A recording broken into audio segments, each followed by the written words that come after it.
Hi, genderqueer chat, it's me, Dallas. You may have forgotten who I am at this point because it's been quite a while since I last posted a video, and for that, I'm sorry. Life, especially school, has kind of been kicking my butt lately.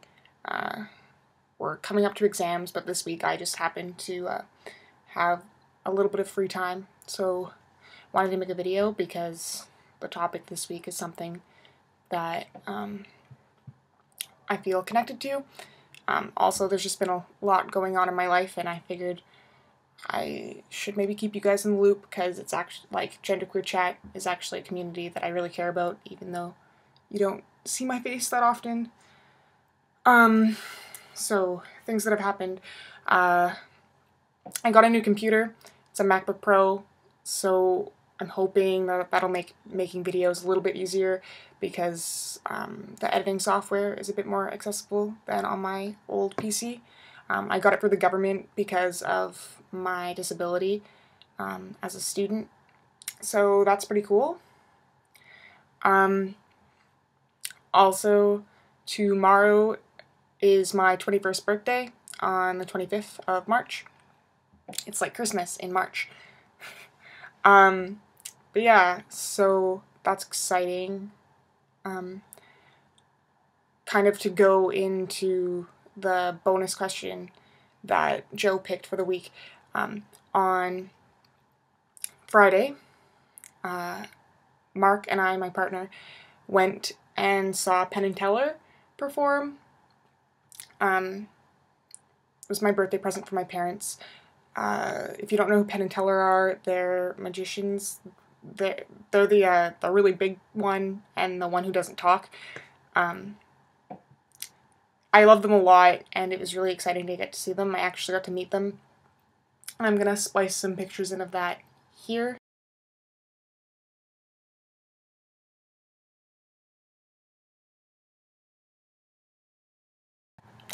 And so meeting Teller was amazing. Not that I don't love Penn, but Teller has been a bit of a hero of mine for a long time, and he actually said that I had a nice tie and so that I was very snappy looking.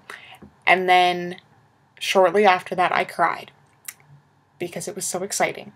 And I talked to Teller, who does speak, and he's actually very eloquent, and he used to be a high school Latin teacher, and he's just awesome. Other shows that I love, Wicked is my favorite musical. Maybe tied with Rent, but I haven't seen a professional production of Rent. I've seen Wicked twice. I love it. I would see it again in a heartbeat. And AFI is my favorite band, and I saw them play Warped Tour when I was in, like, the 8th grade or something. And that was awesome. And I really wish that they would start touring again and release a new album, because it's been a while. Anyways, that's enough. Actually, one more. So, as Joe said in their video, they're really excited to see the Book of Mormon, and I'm actually going to see the Book of Mormon this summer. The tour is coming to Toronto in, like, the beginning of May. So I'm super excited about that. I think it's a hilarious musical, and I can't wait to see the whole thing, especially because some of my family is Mormon, so that'll be fun. But, so I said that the tour is coming to Toronto. If you remember, I'm actually from, like, the other side of Canada. I'm from British Columbia. So the reason why I'm going to Toronto is actually because I'm getting top surgery with Dr. Hugh McLean in Mississauga. So that ties in to our topic this week, which is gender dysphoria, body dysphoria. Yeah. So I'm thinking I might have a little bit of a different experience with this than a lot of people, which is cool. Kind of upsetting just because my experience with gender dysphoria I actually have quite, like, crippling, like, physical gender dysphoria, especially about my chest. So,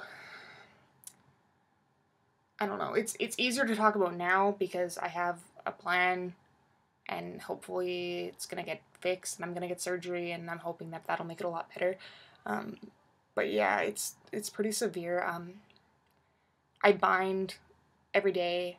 I can't really leave my house without binding. Otherwise, I just feel really uncomfortable. And because I'm living in residence, I don't really even leave my room without at least like a bulky sweater on top of my shirt so that people don't notice as much. It's hard. I'm like quite large chested, and I'm pretty small everywhere else, so yeah, there's nothing I can really do. Even binding, I'm not flat, and it just wears on me a lot. Like, I know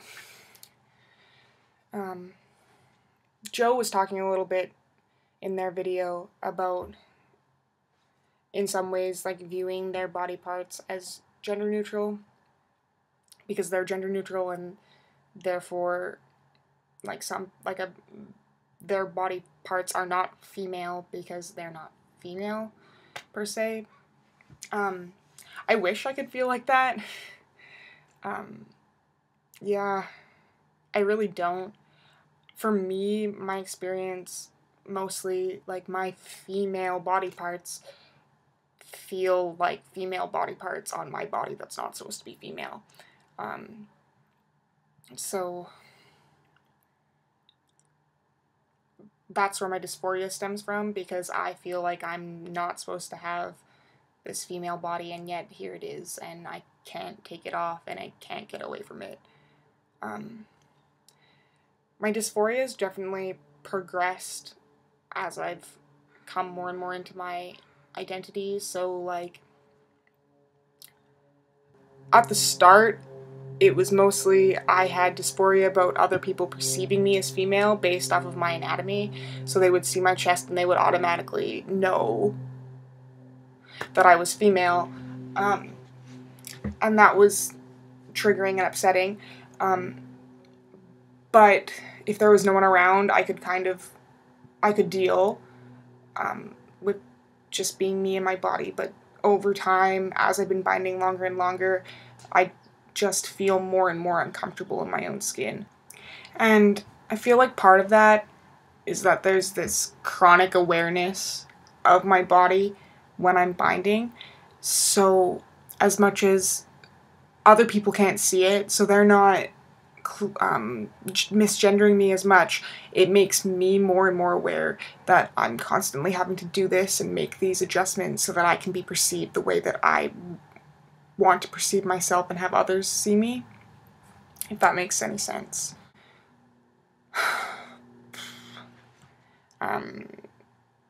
Yeah, there are times when I literally just break down and cry for extended periods of time because I can't handle my dysphoria. But yeah, like I said, I'm really hoping that surgery, it's in 39 days, I think. Keeping a countdown. Yeah, so today is 39 days until my surgery date, which is on the 2nd of May. One thing that I'm concerned about with my body dysphoria, I'm really worried that once I get my chest dealt with, my dysphoria will shift to other places. Like, right now, I don't have very much dysphoria with, like, my bottom half. The only time that really happens is if I'm in the middle of, like, a sexual situation, or if people are talking about it, like talking about genitals, then I get a bit uncomfortable. But usually it's okay. Honestly, for me, I would rather just have nothing at all, like a doll, which sounds a bit weird, but whatever.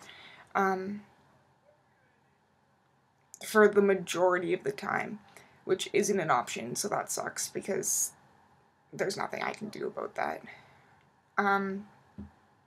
Other dysphoria, I have a little bit of, it's because I'm genderqueer and trans, some of my like regular like body consciousness, it gets hard to tell whether or not it's gender dysphoria related or if it's just normal. Everybody has some things about their body that they don't like. So like my hips are not very big, but occasionally I'll get like sensitive about them, and I don't know whether or not that's just a normal like being worried about weight and hips and whatever, or if it's a legitimate like gender related thing. But yeah, so I don't know, something I wanted to touch on is like that's my general experience of gender dysphoria, body dysphoria. But I wanted to say that I don't think there's any like right or wrong way to experience being genderqueer. So if you have gender dysphoria, physical dysphoria, that's okay. Yeah, it sucks, but it's okay. It doesn't make you any more or less genderqueer. And on the same side, if you don't have physical gender dysphoria, that's okay. It doesn't make you any more or less genderqueer. Because I definitely, one thing that I've struggled with is like I have this severe physical gender dysphoria, and questioning whether or not that makes me trans, and if I should be like fully medically transitioning. And I feel like for me, that's not what it is. Like as much as I think I have just as significant chest dysphoria as a lot of trans men, it doesn't make me a trans man. It makes me a genderqueer person who's uncomfortable with their chest. So, and just touching on that, I know I'm running out of time now, so I need to touch on this quickly, but one thing that I've run into that's really frustrating, identifying as genderqueer and having this physical dysphoria, is that I feel like often my dysphoria is kind of looked down on or not treated as legitimately as someone who is fully transitioning, identifies as transsexual or what have you. Just that, like, so in Canada, technically I should be able to get my top surgery covered, but because I'm not on hormones and I don't plan on going on hormones and I haven't been living full-time as male, I don't count. So I have these feelings, there's a way that I can fix them, but instead I'm flying across the country and paying out of pocket like $8,000 so that I can get this surgery and try to start living my life. So yeah, it's tough. But it's happening, I'm gonna feel better, let's hope. Yeah. So, bit of a tough topic today, but I'm really glad that I was able to stop by and give you my point of view on it. Really hoping that I can try to make some more videos, but I don't want to promise anything because we know how that's gone the last few times I've done that. And one last thing quick, I just wanted to welcome Jay and Stacy to Genderqueer Chat. It's really great to have some new faces around here, and I hope that we'll be seeing much more of them to come. So yeah, thank you for sitting through my ridiculously long video. Feel free to comment below or send me a private message if you want to hear more about my experiences or just talk. Even though I'm super busy, I love to hear from everybody. So I hope you all have a great rest of your week. Thanks for listening. Bye!